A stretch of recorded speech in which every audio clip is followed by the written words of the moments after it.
साथियों, जय भीम। मैं आपका मित्र राजकुमार। साथियों,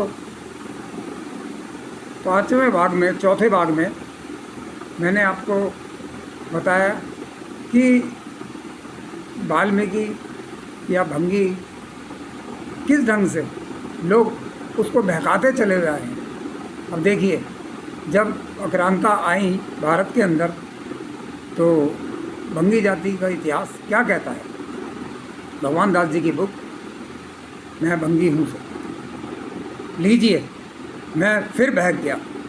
मैं कमज़ोर आधारहीन व्यक्ति बन गया हूँ। भूल जाता हूँ, पता भी तो नहीं कि क्या करना चाहिए, कैसे कहना चाहिए। मैं कोई पेशेवर वक्ता या कथावाचक नहीं, लेकिन लीजिए, अब मैं आपको संजीदगी से अपनी कहानी सुनाता हूँ। अब देखिए, भंगी अपनी कहानी सुना। मैं पहले अपने नाम के बारे में कुछ बातें बता दूँ। प्राचीन काल में मुझे चंडाल कहा जाता था और पैसे के कारण उकासा का नाम दिया गया। उस ज़माने में सफाई अलग पैसा नहीं बना था, ना ही अलग जाति। मतलब सफाई का काम जो था, ना वो पैसे में आता था, ना ही जाति के नाम पे बनाया गया था। मैंने इस विषय का आरंभ भंगी शब्द से किया है, लेकिन मेरा नाम केवल भंगी नहीं, ईश्वर का भांति मेरे भी कई नाम हैं। कहीं मुझे चूहड़ा कहा जाता है, कहीं कोटाना, कहीं हेला कहा जाता है, कहीं मखियार, कहीं डुमार, महार, मादिंगा, कोरबा, मांग, हाड़ी कहा जाता है। कहीं चंडाल तो कहीं मुझे रेली कहा जाता है।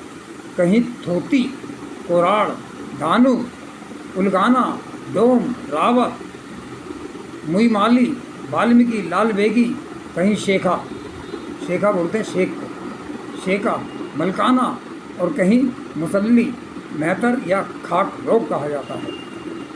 उत्तरी भारत में मुझे बेपरवाह कहा जाता है और हलाल गोर भी। हलाल गोर इसलिए कहा जाता है दोस्तों, मित्रों, ताकि हम शुरू से ही बहुत मेहनत कश आदमी है। हमने कभी किसी का मांग के, किसी का लूट के, किसी का चोरी करके हमने नहीं खाया कभी।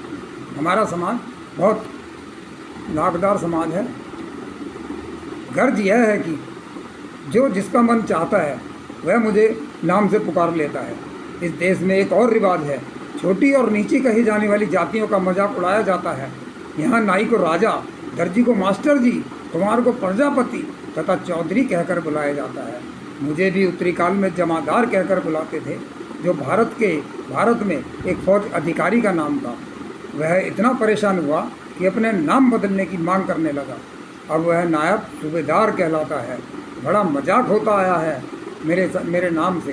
कहते हैं मुगलिया सल्तनत के शहंशाह अकबर को खाकरोब शब्द नापसंद था, इसलिए एक शाही हुक्म से मेरा नाम खाकरोब, खाक उड़ाने वाला से बदलकर हलाल खोल, हलाल का खाने वाला या मेहनत करके खाने वाला रख दिया गया। जैसा कि बाकी सब हरामखोर थे, पर वह बादशाहों की बातें थी।